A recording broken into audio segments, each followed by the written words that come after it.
So welcome back everyone to another incredible episode of Chat with Dan here for today. What can I say? We're having an incredible, super badass Thursday because she's back.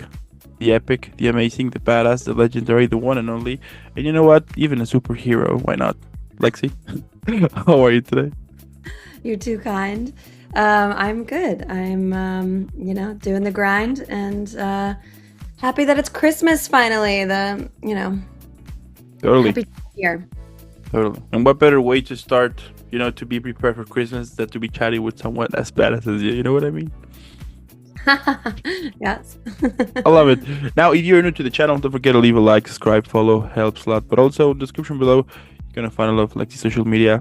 By this point, you should know why she's super badass. But in case you're not, I'll be leaving you the other interviews in the past, so you could be like, I get it now. Anyway, without further more, let's jump in. So for today, we're gonna, since Christmas, New Year is coming, we're gonna be chatting a little bit about that, right? So my first question to this epic conversation is, this past year, has been a huge roller coaster for everyone. So how has 2024 shaped you both personally and professionally? Yeah, it definitely was a roller coaster. I had some big goals and, just I'm really proud of myself. Like when I look back at the year, because like I really did accomplish a lot. And it took a lot of time and energy and emotion to do it.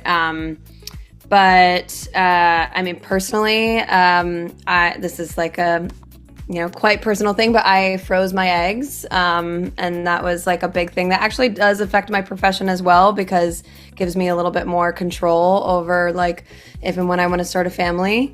So that was a big, tough thing to do. Expensive as well.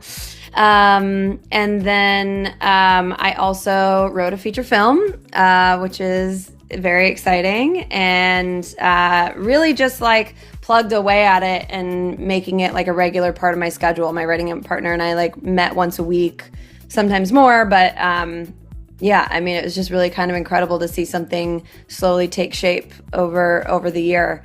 And then, there's the politics of it all. I hit some fun milestones. I've officially traveled to all 50 states in the U.S. So yeah, it's definitely been a work hard, play hard kind of year. That's badass. we really need to make a party of it, or a big celebration, something, it has to be something to it. Yeah, you have to celebrate the small and the big successes. Totally. That's really cool. I like it. And can you share like a moment from this year that truly tested you, and how did you find kind of your way through it? Yeah, I mean, I feel like there's so many tests all the time. As an artist, as an actor, I think so many of us have these side jobs that we have to have in order to sustain us, especially in the last few years. And this, applies to people at every point in their career.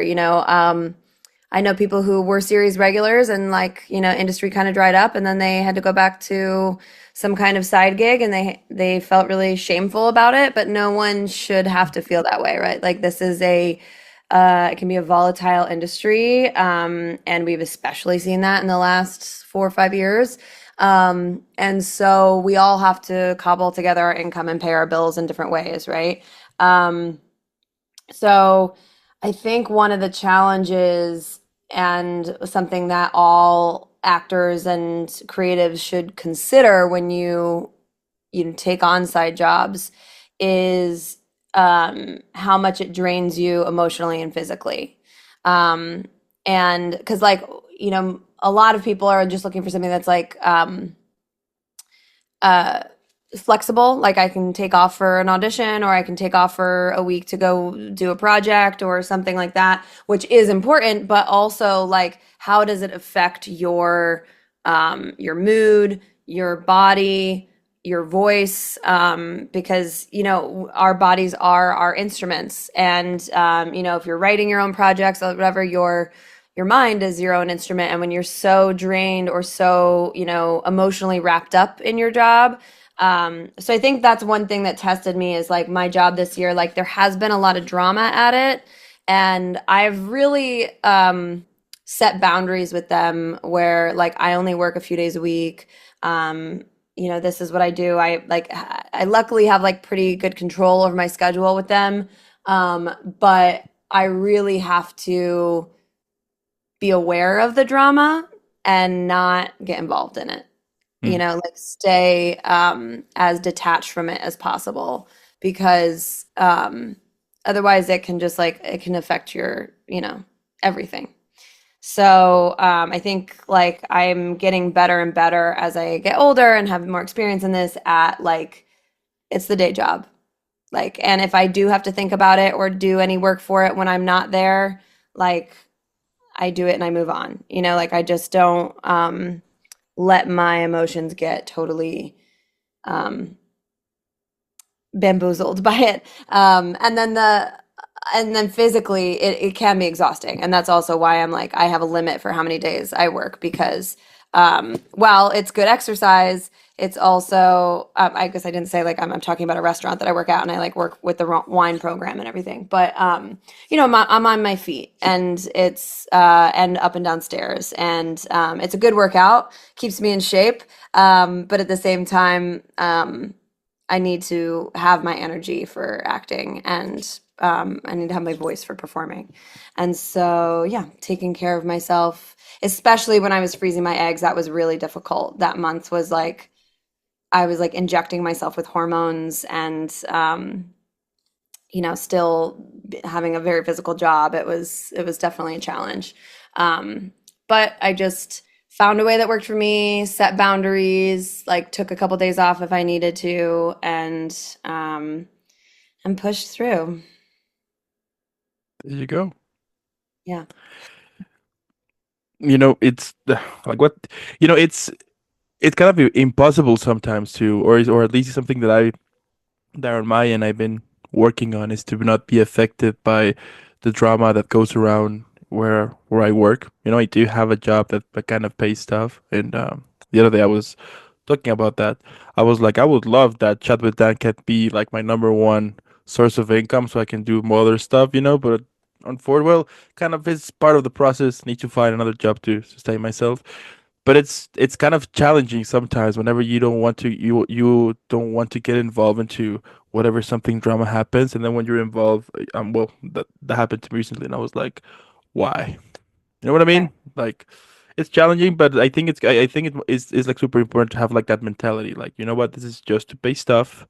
I'm not gonna get involved into, yeah, I'm not gonna get involved into anything or to whatever. Just gonna do my job, get paid, so I can have the money, so I can keep, yeah, improving my career or whatever. So yeah, it's kind of important that, but it's Well, challenging at the same time. I think a big part of it too is not taking your self-worth from your job, right? Like I think that so many people in today's culture like define themselves as their job. So like, one of the first questions you ask someone when you meet a stranger at a party is like, what do you do? Hmm. Right? And so I was referring to this with someone recently. There's a in Friends, have you watched all of Friends?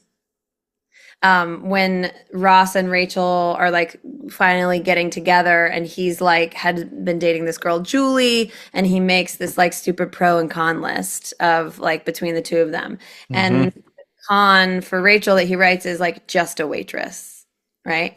And so like that like line has like come up in my head sometimes when I'm serving tables, and like yeah, it has taken, I truly now like I do not define myself by that. I think that took me a long time to get to, especially because I do so many other things. Like I think that it's like one of the last words that would ever come to somebody's mind if they truly know me. Um, and also, it's shitty that like our society looks down on these jobs that are so integral to our daily lives. Like in New York City, like one of the main things people do is go out to eat, you know, go get drinks. And so like the people that make that possible, you know, it is like also a good career and it pays well. I mean, that's the other thing too, especially in the city. Like I for a while was like debating getting some kind of like remote work from home job. And when I was looking at the salaries, I was like, I make way more than this at the restaurant. Like I'm not, you know, Mhm. gonna change my career for that. So um yeah, I think like no having that attitude when like the drama starts to happen of like this is so inconsequential in like the long trajectory of my life, you know, and like we're all just people trying to pay our bills, trying to get by. It'll, you know, it'll pass and there'll be a new drama next week. And yeah. Was there like a particular experience or even a project, a role, something in 2024 that left a lasting impact on you? Um, I think this movie that I'm working on is gonna has had an impact on me this year and will continue to because when you're making a feature film, it's just like your baby. It's like, you know, it's gonna be a part of my life for the next 3 years probably between filming and post-production and festivals and all of that. Um, so definitely that has had an impact on me. I will say, I have always written. I've like even in high school, I wrote this like one act play for our one act festival when I was a sophomore and we my school did this festival that or like it was called the one act. It was just called one acts, I think. But it was every grade put on their own short like 10-minute one act play. Maybe it was like 10 to 30 minutes or something. And we had a competition and every year one group won and it was usually the seniors that won, sometimes the juniors. But I wrote an original play and we won as sophomores. And that was the first time I remember thinking like, oh, like I could maybe do this career. But still I was like thinking of like pursuing it as like writer, actor, director. Like I wanted to do it all. I wanted to be in front of the camera. Um, but yeah, so I've always written. I did a short film in my 20s. I did a web series. I had a sketch group. But it's been a while, like since like I usually will like write something with the intention of filming it. And this weekly reading, there's a theater company here called Naked Angels, and they their main thing that they do is every week on Tuesdays. It's called Tuesdays at 9, and it's in LA as well. I think there's one in Chicago and maybe one in Miami. But at 9 o'clock every Tuesday, there's like 5 scripts read. It's the first 10 pages of 4 scripts plus one solo piece and a musician. And so it's all works in progress and you're having things read. And just to get feedback from the audience, to get notes, you know, get questions. And then we go to a bar after and, you know, you can discuss the work. And it's a great community and a great social event. But I bring it up because after having attended it for a year, I finally had pieces of my feature film script as well as recently, like a month ago, I read like a chapter of the like romantasy novel that I'm writing. And I think just having my work read and getting direct feedback from people as a part of the process instead of just like waiting till the finished short film or the finished sketch and putting it out and having people watch the YouTube, but like having people be a part of that creative process had a big effect on me. And it also really, even though I've always written, I haven't defined myself as a writer and claimed that title. And like now that I'm, you know, working on bigger projects, I'm like, I am a writer. And it really gave me self-esteem and support in ways that I didn't realize I needed to like continue on this path as a writer. Mm, I like So it. I guess Yeah. those moments having my stuff read is Hmm. what impacted me. I like it. And you know, you're not just only a writer, you're a badass. Thank you. There you go. That's spirit. Totally. That's pretty cool. You know, I wish it would be great that yeah, it actually would would be great and would be a lot more fun if productions would kind of open the door for people to kind of know like a little bit of what they are producing. You know what I mean? I think that would help people to either feel to get more involved, but at the same time would get like what actually people want. You know what I mean? Yeah, I mean, there's Not really. definitely with Reddit and the internet, like especially if it's like a book or something that people are fans of, like they know what the people want. But I think it's a difficult balance, right? Because sometimes I know some writers who hate actual feedback sessions because not all feedback is good, right? And I don't mean that it's not all feedback is positive. I mean that like everybody has an opinion, right? And a lot of them aren't right, and a lot of them aren't correct. So you have to really know how to filter through it and take everything with a grain of salt, and also like look for patterns, right?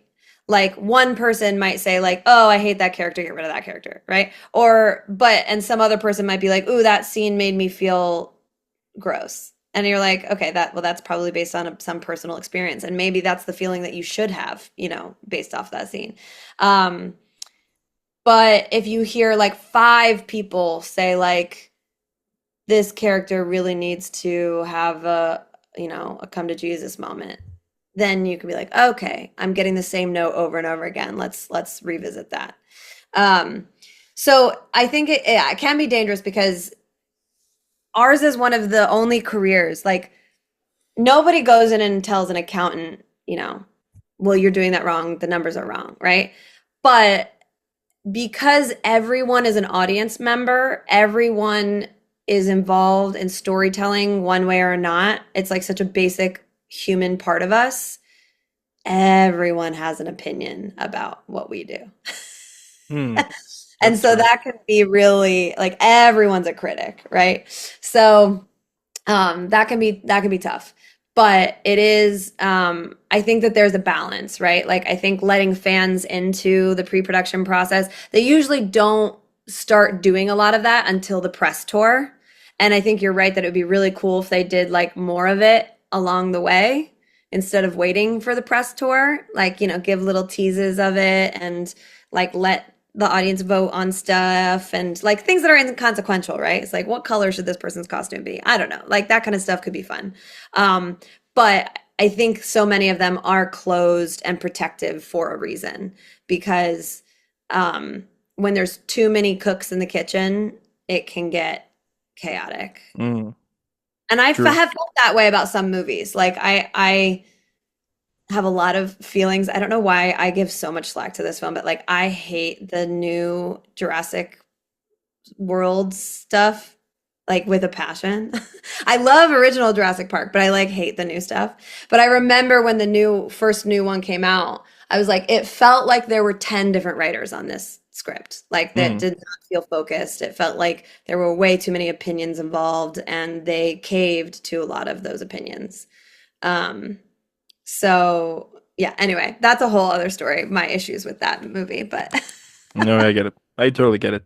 You know, I did, yeah, I didn't, I think I watched only the first one, like the first new one they released. yeah, And then I was like, okay, cool, but didn't got me the same impact as the previous ones, especially like the first one. yeah. So I was Yeah, like, the first one is such a great film. My biggest issue with it is that like the new ones is like the Bryce Dallas Howard's character is like such a one-dimensional female, and she's like running from dinosaurs in white and 5-inch heels, and like it's just like it's dumb. Like, and then um, it doesn't even pass the Bechdel test. That movie. mm. And somewhat, do you know the Bechdel test? I kind of heard it once, but It's like a measure of like if something like passes, basically like a feminist thing, but oh yeah, mm-hmm, like mm-hmm. it's like two female characters have to have a conversation with each other about something other than a man. And that's it. That's the whole test. And there Okay. it's shocking how many films don't pass it. And and Jurassic World does not, but someone tried to argue that it did because the dinosaurs were female and they You're clearly had kidding sex me. conversation with each other. And I was like, get the fuck out of here. I don't yeah. No, I Okay, was like offended by that movie totally. as an audience member. But anyway, that's a whole other thing. You know, what can I say?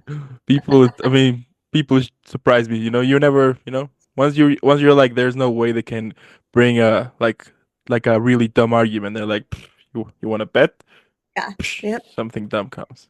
You just Interesting. haven't read far enough into Reddit. Yeah, yeah, absolutely.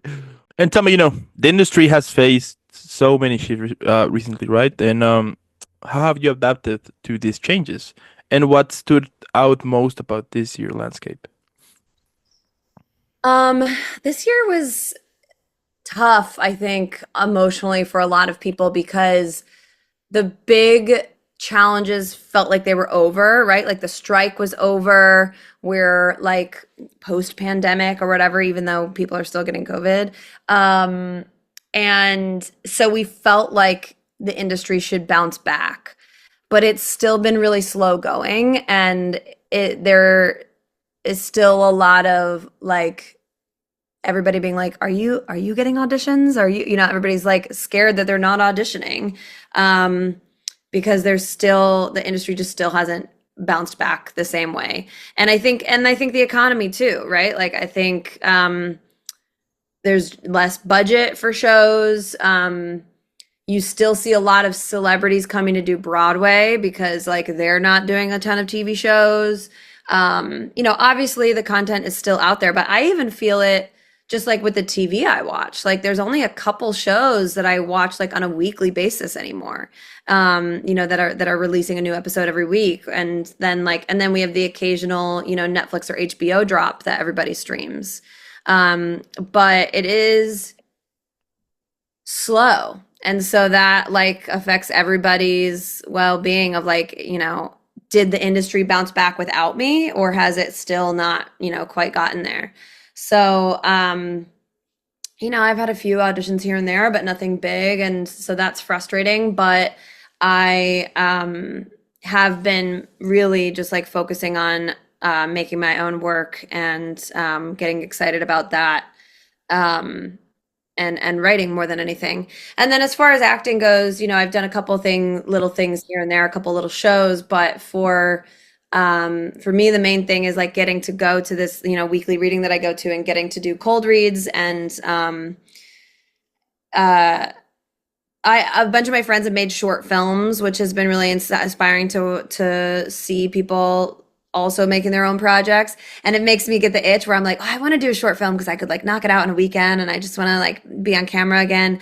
But I'm like, wait, I'm focusing on a feature film. Like there's a reason that I'm not doing the short projects anymore.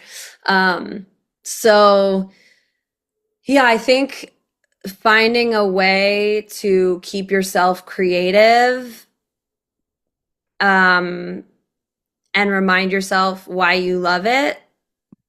And then in the meantime, like get the rest of your ducks in a row. Like sometimes even if like you do have to take a few months break from focusing on your acting career and just get your finances in order. Like there's all of that is important for sustaining yourself in this career. It is a career about longevity, about stick-to-itiveness. And so anything that you can do to set your life up in a way that you're stable and then still creatively inspired, whether that's getting back into an acting class or going to something like I go to this reading or writing a project, making a short film, just staying inspired and reminding yourself why you do it. Mm. And this year politically too, especially reminds me why I do it. And my film that I'm writing deals with a family that's politically divided, and it is like I keep coming back to like this is why I do it because like storytelling and empathy are just one of the most effective ways of communication where debate and um, lecture and, didactic, speech fails us. Connecting and storytelling can save us. And so it does feel important. And it is like my way of dealing with the political landscape when I, get super depressed about it. Totally. It's crazy, isn't it? There is. It's messed up. You know, the other day with some friends of mine that they were asking me like, like what do you think about that? And I just gave him like straight answer like, we're fucked. you know? Yeah.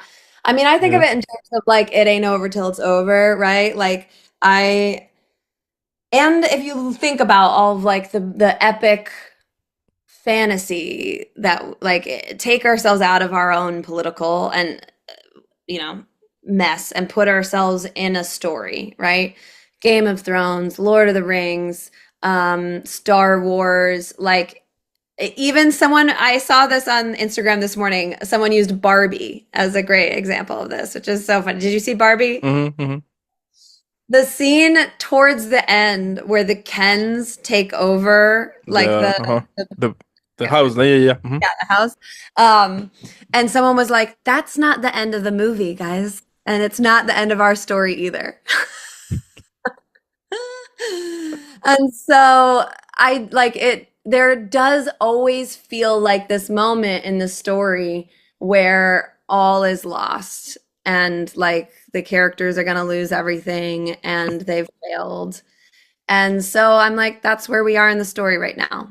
But, it's not Hmm. the end. Yeah. I mean, it's challenging for sure, and it's sad that this whole thing has only divided us like even more, but Mhm. like way too more that like way way way too more. For example, I do have an uncle that I used to get along with him a lot. He was super cool, but he became a super fan of this political idea that is totally opposite of mine, and we couldn't have a conversation to that because we were I mean, it will become like into not a conversation anymore, into an argument sometimes. And no matter how, and like no matter like the moment, he will only bring his political idea every time. Like even if we went to the stadium to watch some football or to whatever, political was like the main topic. And then I was like, dude, you know what? You lost me. Now I'm done. Yeah. Because it's like that. I mean, and like that's the problem that this political idea sometimes, I mean, will get people into this idea that they are right, that they have the absolute knowledge of things, and you should actually join them. And if you don't, then they will treat you as an enemy, like super drastically over to that, and they will call you out and things like that. And I'm still hoping that people could get like more into the situation, like if we are able to have a conversation, we're going to discover that we have more things in common that we had actually even realized. But because they are said in different words, we think that it's different thing. You know what I mean? Yeah. Yeah. Yeah, I definitely know what you mean, and it's something I've been thinking about a lot as I write my script. I think that one of the biggest problems with our divisive thinking and like the I think like the media has uh, really and even like the people campaigning politically have divided us even more. But one of the dangerous things about it is that we dehumanize the other side, like you said, like the other side becomes your enemy. And so the more that you focus on, like, oh, well, you're one of those people that believes that, I think it's important to like make it clear where you stand, but then just be a human, be a friend, ignore the topic so that you can move on and continue this familial relationship or this friendship, and then it proves the opposite is true, that like, oh, this human that I love, that is my family member, is one of the people that believes this. So I can't think that they're evil or wish, you know, bad things upon them, like by humanizing the people that have this opposite opinion of you. Mm, It's important. And totally. so, I understand the feeling that a lot of people have of like, if you voted for Trump, I can't have you in my life anymore. I get it. I totally get it. But we are speaking different languages and we are being fed different messages. So to, that person on the right is not getting the same message about the policies that I am and thinking like, well, yeah, it's a racist policy and so I'm going to vote for it. No, they're getting told this policy is going to fix your financial problems and like you're going to have more opportunity if you vote for this opportunity. So like we're thinking that people have these ulterior motives where they don't. And I don't mean everyone. I think that there are a lot of people with ulterior motives. Otherwise, we wouldn't have gotten here. But I do think that, like, the general public is, as you said, much more alike than they are different. And it really just breaks my heart that we've allowed ourselves to become so divided. And it's a distraction from probably what's really going on behind the Mm, curtain, right? yeah. It's a distraction to like realize that they're slowly turning this into class wars and oligarchy. Hmm. Yeah, it's sad, but that's why I think conversation and I think we have to keep trying. Totally. And I think that with entertainment, it's when you have actually the chance to raise your voice about certain topic. I think it's kind of the place in which you can talk about any topic you want, really, and to actually have like open the door to a conversation to it. I have seen it sometimes that a film will talk about on a specific sensitive topic, and once you have people from both sides, from opposite sides, let's say, the fact that you are able to put them in a room, which is the theater, so they can watch a film, and actually have like a conversation to it. I think that's beautiful, and I think we kind of somehow should be focusing more into that, to actually have conversations to it, and if someone thinks the opposite way as I think, that's cool, that's totally fine, it's supposed to be like that. I think we kind of somehow we have divided the idea that every person has to think different because we are different, we all have lived different things, and that's totally fine, and if you come in a way, yeah, if you come with your ideas from a place of love, and you're open to have a conversation, and the other person who has different ideas is the has like the same feeling as you, and is open to have the conversation, as I was saying, you are able to discover that we are kind of having this a lot of similarities I mean, we're kind of fighting for the same cause, but because someone dictated in a different way, we think that it's totally opposite. I mean, and I've seen that happen a lot, especially, with the with the U.S. elections. I was even like joking with some friends of mine in which I was like, dude, we're in Mexico, and I'm actually being paying more attention to the U.S. elections than my actual elections back then. I mean, it's crazy, but it's true. Since we're like super close, it's inevitable. But my point here is that I was open to have like conversations like that, to kind of know more about the whole, to know more about the whole thing. But unfortunately, already that sometimes people will not have this idea that it's okay for you to think different as me. You have to think the same way as I, and if you're not, you're my enemy. Then I was like, you know what? Then there's no point of having these conversations, So, Yeah, I mean, I wish that people would ask why more, hmm. right? And like take your own, stop trying to change people's opinions and take your own, agenda out of it and really try to understand why someone came to the conclusion that they came to. It is it reminds me of like toddlers, right? Like when kids are really at the age where they start speaking and they're trying to understand everything, and you have like a little kid that will be like, "Why?" And then you're like, "Well, like I don't know, you'll be like, I'm gonna like I need to get the dishes done," and the kid will be like, Why? And I'm like, so that they'll be clean. And they're like, why? So that they when we want to use them next, they're clean. Why? Because you have to get the germs off, or else maybe you'll get sick. Why? Because I don't want you to get sick. Why? Because I love you. Like it's like you have to like keep going at that thing, and it gets annoying, and like as an adult you're just like, oh, because I said so, like I don't want to give the answer. But when you poke at somebody's argument, Mhm. like a lot of the time you get down to like, because I'm scared, or because, like you really get down to the heart of it. And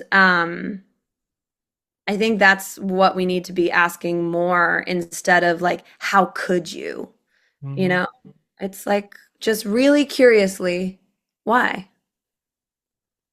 I don't I know. like it. Yeah, it's true. Yeah, that would be that would be a lot better. But I think I think people it's has become like they get I mean I don't know. I mean they get like a kind of very easy like like what's the word that I'm looking for? Like the fact that nobody asks us anymore. It's super rare to find someone who has like the idea like, okay, you are telling me this, why? And why and why and why and why, which and it's okay to ask. I think that is one problem that sometimes people will get into this idea that it's wrong to ask, you know? So just follow along, but then why should I? And if you dare to ask why, then you are you are being what's the word here? You're being disrespectful somehow, which is not. You're just asking. You know what I mean? Right. Yes. Yeah, I mean, there's a way to do it and there's a tone to do it. And like this comes back to acting, right? Like there's a difference between me being like, that's so interesting. Like, why do you feel that way? Instead of being like, why? Mm-hmm. You Yeah. know, Depending on the like tone, sure. there's a way to approach it, but I think you're right, is that like people just don't um even get themselves into a situation in which it's safe to have a conversation like that. Yeah. That's it. Um, Yeah. It's yeah. Yeah. so so I wish that more people would. And yeah, with art, my writing partner and I have talked a lot about like, okay, we can't solve the world's issues in our script, but we can ask the questions and we can start conversations. So, what is the most important for us to share and to say without being preachy about it? Or how do we make both sides feel represented and seen in a way that they're not going to be turned off from the movie?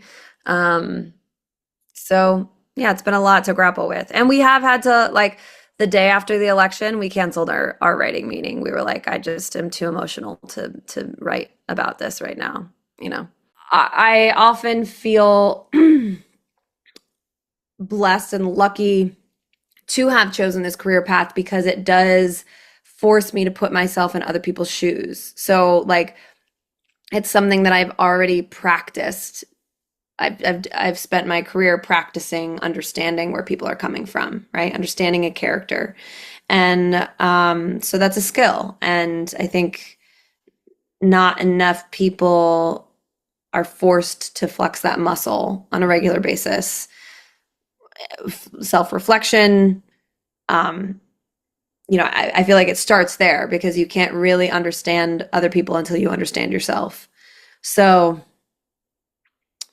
yeah, I think I wish that there was more opportunity for other people to practice that.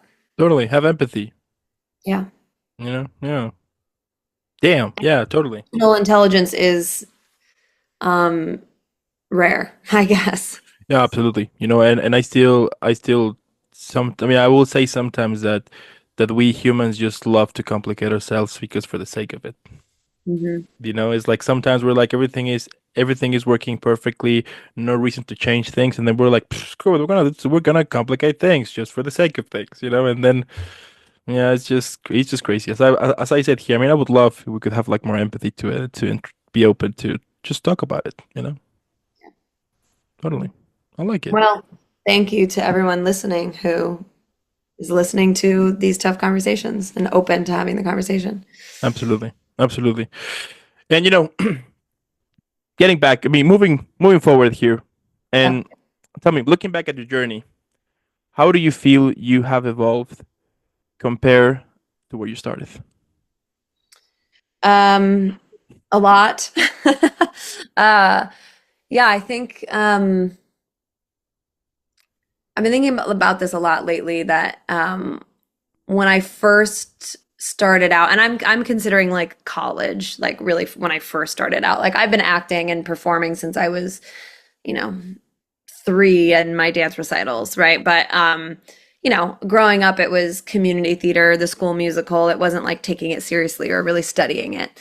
And so college, when I was really flexing my muscles and doing Chekhov and Shakespeare and in all sorts of classes and learning different techniques. Um, I there's some skills that are natural, right? Like I have good comedic timing. I have good like physical presence on stage coming from dance.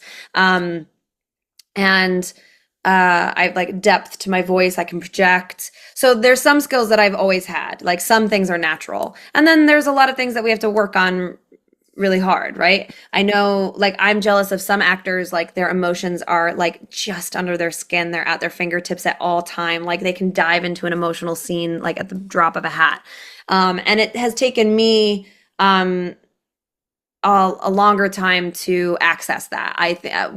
Several teachers have said to me that I'm a smart actor, which can be problematic because it means I have to get out of my own way. It's like harder for me to get like I'll get really heady about it and I'm really good at being on my cues and doing everything right, but then I have to like get out of my own way and say fuck it and just like, sort of drop into that zone and really connect to the character. So that was like a big sort of arc and learning curve for me in my career. But what I was saying is, I remember I was taking classes pretty young at the Groundlings in LA, which is where a lot of SNL people have come up through.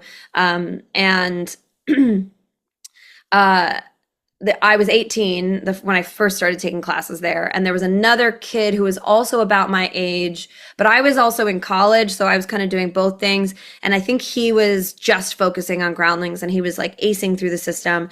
And it still is, but back then it was like even harder to get into the next level. Like there was a waiting list, and then like they only passed like 2 people into like the fourth level every class, and people had to repeat several levels several times.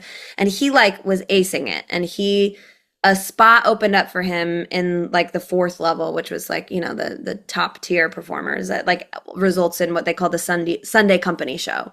And a spot opened up for him, and they told him that he needed to go get more life experience first and come back. And he was pissed. And me hearing this, being a couple levels behind him, but being the same age as him, was also pissed because I was like, so I'm going to spend all this money in your classes doing all the right things. And then you're going to just like use age discrimination to not let me move forward. And I now think about that, and I don't think it's age specific because I think that we all get different life experiences at different times, right? Um, but I will say that like I think back on characters that I was playing in college that I just plain didn't understand them. Like I had not, I think it's in Three Sisters in Chekhov. I can't remember which play, but like the characters are talking a lot about feeling stuck, just like not feeling like they can get out of their situation, not feeling like they have any power. And I was like a young, white, privileged kid, and I didn't really understand that feeling. I was like, well, if you feel stuck, like do something about it. Like just get yourself out, pull yourself up by your bootstraps. Like I had that attitude. And while I still am that person, I still am like a go-getter and like, like, well, fuck it. I'm just gonna do it myself, write a script, like I still have that attitude, but I 100% in several areas of my life understand this feeling of being stuck in a way that I didn't feel or understand at that age at, 20.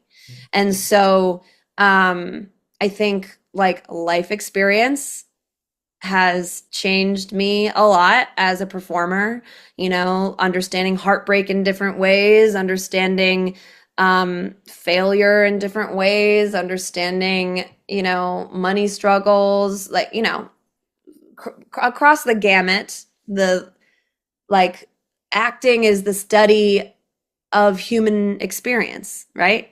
And so there's only so much you can really relate to and portray if you've only had so much human experience. Um, so that's part of it. I think confidence is another thing. Um, I think I just am so much more comfortable with myself as a human, as a performer, really owning my knowledge and my experience at this point in my career. Um, so I'm able to get out of my own way, check the insecurities at the door, and be present in the moment as an actor. Um, I'll end it there, I guess. There you go. Yeah. You know, you have been on the show multiple times, and I'm still discovering new things on why you're super badass. It amazes me. Love it. Thank you. Totally. I like it. And how do you recharge or find inspiration when you're feeling creatively drained? Well, recharging I think is super important. So rest, vacation, like whatever it is possible for you.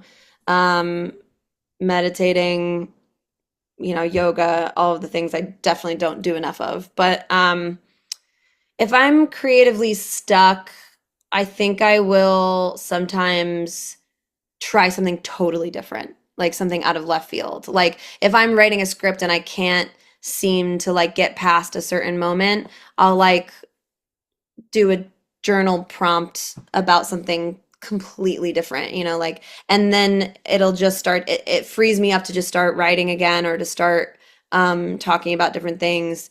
Um, or like if you just like really feel stuck, um, if you're a dramatic actor and you're feeling stuck, like go take an improv class, take a stand-up class, like go take a pottery class, like just doing something totally different that will still flow your creative juices, um, will, I think, often get you out of that rut. So yeah, just pause, go do something else, and Mm, then you'll find your way back. totally. Take a break. Yeah. You know, I sometimes blame the media of this idea that you need to go 24/7. You're gonna rest when you die, right? Go hard and I mean I have discovered that when you go to the gym that actually works, but for general life might not be the right approach. I mean, at least to me, I started chat with them with that mentality, and after 6 months, I was drained. I was emotionally drained. I was like, I can't do this anymore, and because of this idea that I need to go big, instead of having one, I will have like 10 interviews daily. Why not? And then you start to discover that you actually are feeling less and less motivated to it. You start to feel tired to it, and then those when those feelings start to come, then I started to understand like, you know what? Just take a day off, take rest, I ended up doing that. Take the weekend off, nothing's gonna happen. And also because it's part of the whole experience, a couple of days ago I interviewed an actress, right, and she mentioned that what you have heard that well, I'm gonna definitely butcher what she says, but she says something like that overnight success that you hear, it's a 10 year it's a 10-year-old work behind of it. You know what I mean? Definitely. It's part of Always. the process. Take your time, enjoy the process. I think like a lot of actors that have interviewed have told me that it's gonna take time. Sure, it's gonna take time, but that's the way it is. That's how it's supposed to be because you need time to prepare, you need time to learn, you need time to discover more, to connect with people and things like that. And eventually things will start to get better depending on where do you want to focus specifically. But that's just the way it is. And it's not bad or anything. Yeah, definitely.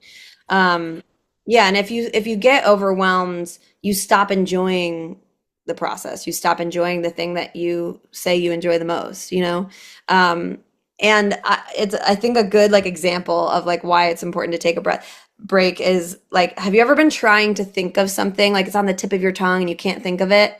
And so you just have to like you try to Google it, you can't figure it out, you and then you just give up. And then it comes to you at 2 in the morning. Mm-hmm. You Or in know? the most random way, then you're like, Right, right. fuck yeah, that was that word. Yeah. Totally. And it's because you let it go that like it finally will come back to you.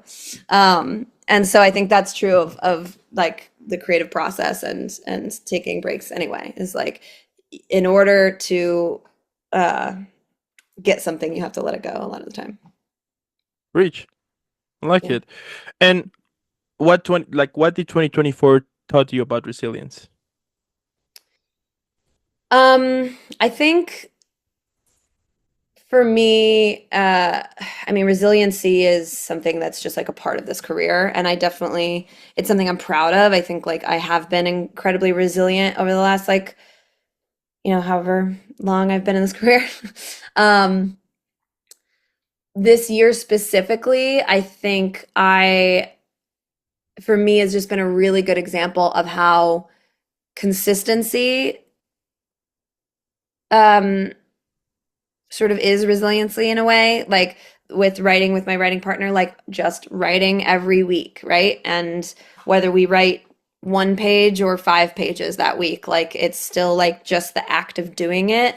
And in that, like of my several goals that I've like achieved this year, I think it is just about putting one foot in front of the other, right? Like you can have this big goal, you can have these big ideas, but like just know what the next step is, right? Like what is the next thing that I have to do to make this happen, and just focus on those small goals. Um, and then it won't feel as big, and then you'll look back at the year and be able to be like, oh wow, look how far I've come. There you go. Done a lot of that. Yeah. And what's a personal resolution you're setting for yourself outside of acting? Hmm.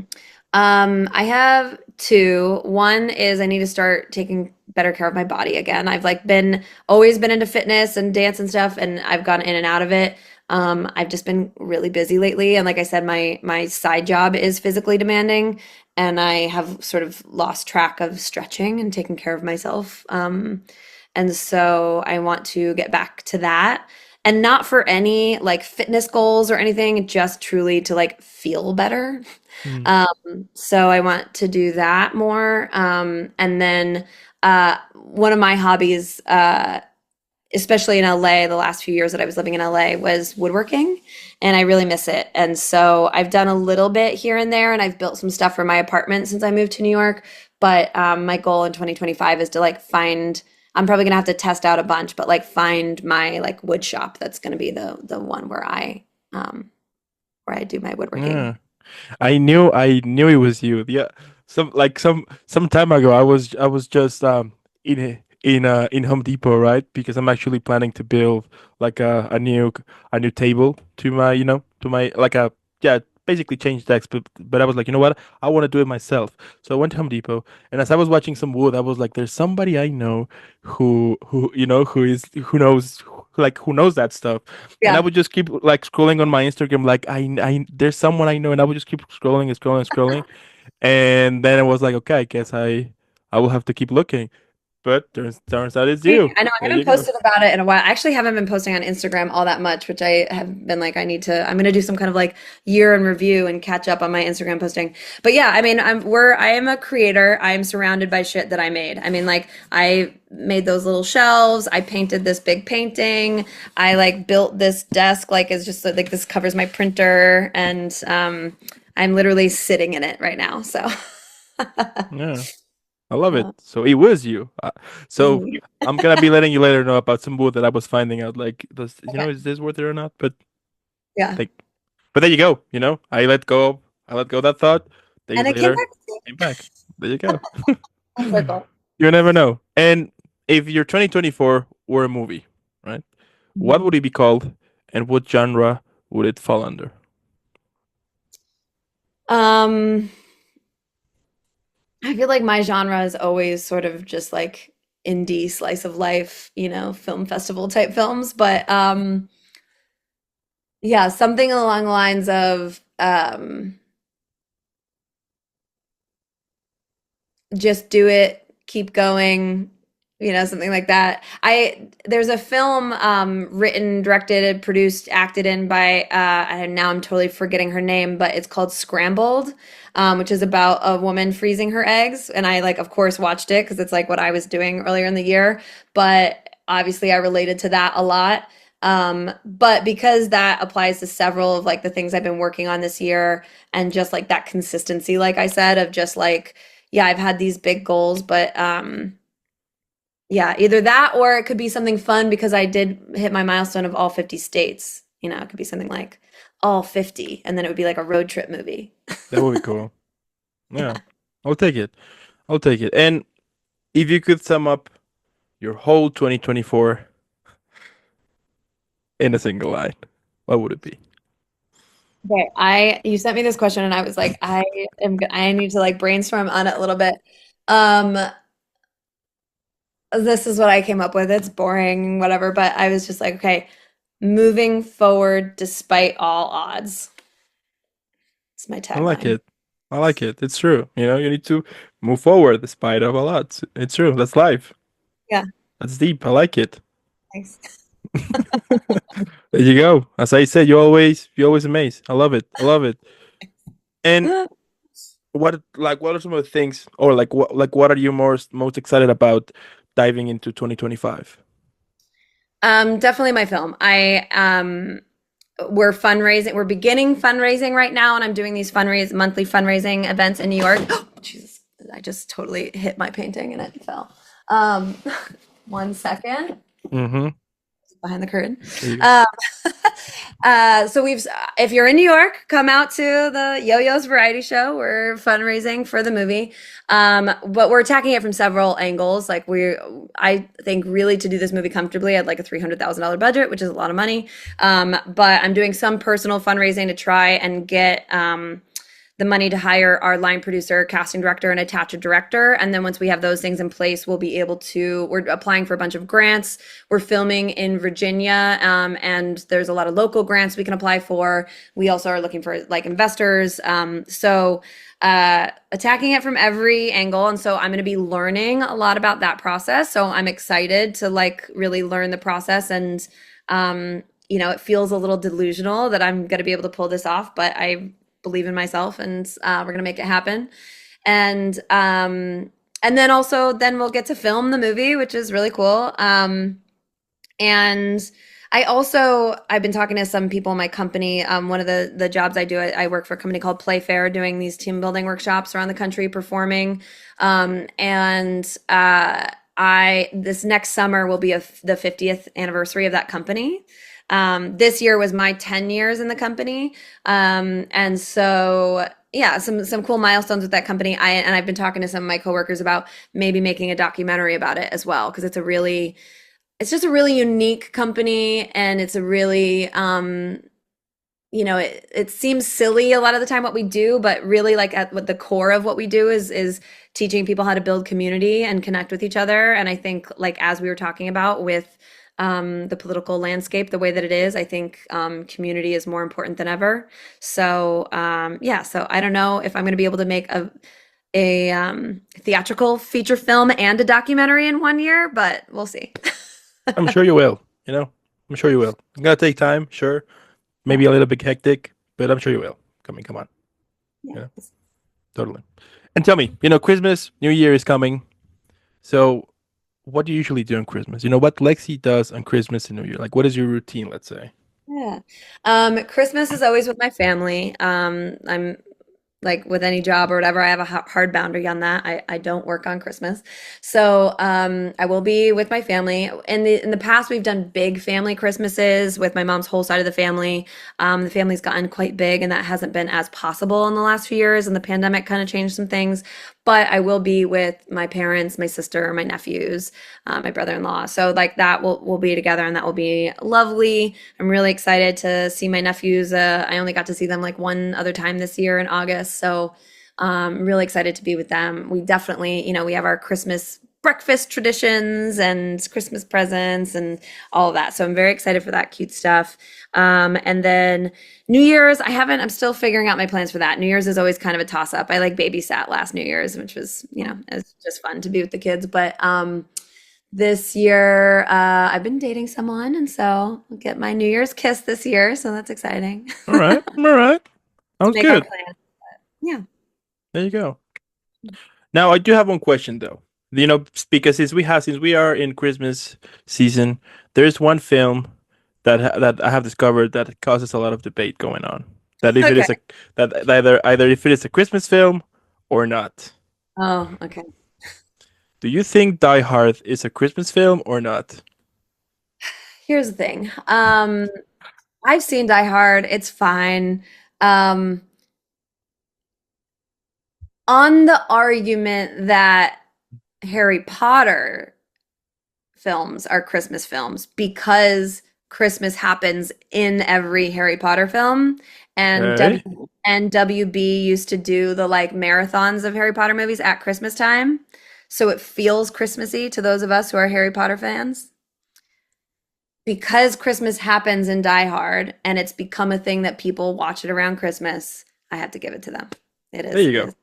All right, because over the past 8 years has become my tradition, like my personal tradition, to watch Die Hard just once on Christmas Eve, and then I'm like, see you next year. That's it.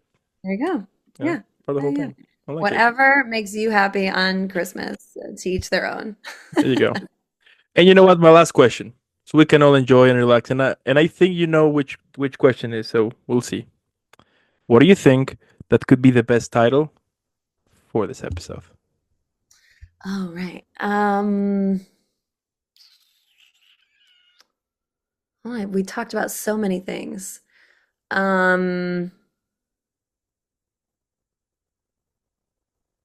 It'll come to you. Boom. There you go. Not the title will come to you. Literally, that's the title. It'll come to you. Yeah. No. Yeah. There you go. It means so many things. Totally. And at the end, what can I say? The fact that you're still out there rocking, shining, and kicking ass out there, that's super cool. At least to me, that's one of the cool things that I love about speaking people again that I previously interview or that have been on the show. It's super inspirational. It's cool because you get the chance to see like, hey, they actually keep working on things. Do it, Mhm. do it as well. You know what? Like whenever I will have like those days in which I'm like, I don't want to do nothing. I want to quit basically, right? It takes me just a few minutes to just scroll on Instagram to see people that I've interviewed in the past that are keep working there, and I'm like, hey, I need to get up my butt here and keep working. So chop, and it's amazing. And I'm super sure that 2025 is gonna be it's gonna be an incredible year for you because you are creating so much stuff here. But the most cool thing about it is that you're doing it because you love it. As cliche that it may sound, whatever. We all know that doing that actually fuels you, that actually makes you happy. It's challenging and sometimes it could be a real pain in the butt, but you're doing it, you're showing out there, and I think besides creating cool stuff that I'm super excited to see, you're also showing between the lines that everything's possible. And I think that hope you are kind of delivering somehow in your work is something that we really need, especially now in this crazy time that we are currently facing in. So thank you. That means a lot. Yeah, and same for you. And if this movie has any success, I'd love for you to be one of our first interviews. Absolutely. Oh, I'm sold to it. And you know what? I'm even gonna help you with the fundraising. Why not? If I mean, I'm gonna be telling some friends over so we can fundraise as well. Why not? At the end. Send you the ads again, but here's our little variety show, and I can send you all the links. But yeah, we're making it happen. It's a team effort. There you go. So I want to thank you so much for making this happen, Lexi. Keep shining out there. I do want to thank also those who stay the whole episode. Let us know what you think in the comments below. If you agree, cool. If you're not, but in the description you're gonna find all of Lexi's social media, so let's follow her. Let's keep sharing some love. Let's keep making her viral. # Team Lexi. And again, thank you for making this happen. Have an incredible upcoming Christmas, an incredible upcoming New Year. Keep shining, keep kicking ass, and I'll see you in the next one. Happy New Year. Thanks, Dan. All right.